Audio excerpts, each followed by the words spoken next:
Uncle, তা এখানে এই কাবাস তুলা আপনার প্রতি কাঠায় কতটুকু পরিমাণে পাচ্ছেন? প্রতি কাঠায় প্রায় মন পাওয়া যাবে, 1 মণ মতো করে পাওয়া যাবে। অর্থাৎ আপনি 6 কাঠায় 6 মণ পাবেন, না 6 মণের বেশিও পেতে পারে? বেশি যাওয়ার সম্ভব আছে এবার, বেশি যাওয়ার সম্ভব আছে। তা এর মণ কত করে বিক্রি করছেন আপনারা বাজারে? গত বছর 4000 টাকা বেচিলাম, বা তার আগের বারও 4000 টাকা বেচেছি।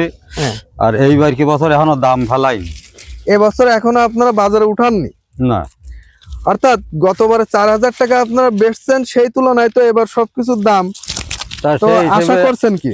আশা করতে সামনে তো বাড়তি যাইতে হয় বাজার, একটু বাড়তি যেতে হয়। তো আপনি এই ক্ষেতে এই কাপাস তুলার আগে কি চাষ করতেন? এতে আগে ছিল পটল।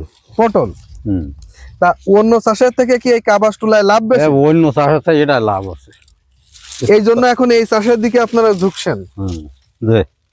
কারণ অন্য ফসলের তো ওই যে ধানের মন, যদি ধান চাষ করেন তাহলে 1200-1400 করে মন, একবারে বেশি আর একবারে বেশি পাওয়া যাবে না।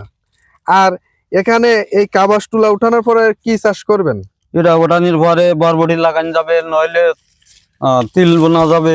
তিল বোনা যাবে, অর্থাৎ কাবাস তুলা চাষ করলে আপনি অন্য ফসলের থেকে অনেক দাম পাচ্ছেন, এবং আপনার এই সঙ্গে অন্য আরো 2টা ফসল এক্সট্রা চাষ করতে পারছেন। তা তো অবশ্যই। আরো এর ভিতরে অনেকজন শাক বুনে, লাল শাক বুনে। আঙ্কেল, এই যে কাবাস তুলা, এই তুলার এত দাম, এটা দিয়ে কি তৈরি করে? এটা দিয়ে সুতো তৈরি করে, সুতো কাটিমের সুতা তৈরি করে, কাটিমের সুতো তৈরি করে। তারপরে সুতো বললি ধরো লুঙ্গি বানাই, বা বিভিন্ন কাজ, সুতা দিয়ে তো বিভিন্ন প্রকার জিনিস তৈরি করে। আর এই সুতা তৈরি বাদে কি এই তুলা দিয়ে অন্য কোনো কিছু তৈরি করে? আর আমার মনে হয় এই সুতো যখন ওই মেশিনে যায়, বীজ বাইর করে ফেলাই দিয়ে ওই তুলোটা করি, এতে কিন্তু আর আঠা ধরনের একটু আছে, এই আর নিচে বলে খালি জড়াবেন ময়লা।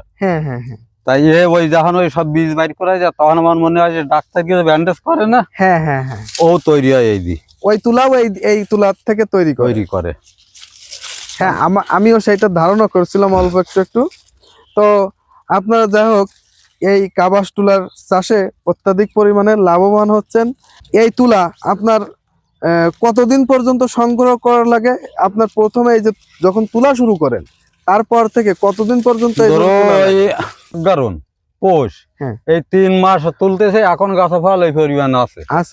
অর্থাৎ এই তুলা যখন ফুটা শুরু করে, এই ফুটা তুলা শুরু করলে আপনার তারপরেও 3 থেকে 4 মাস পর্যন্ত এই তুলা একাধারে ক্ষেতের থেকে তুলা লাগে আপনার।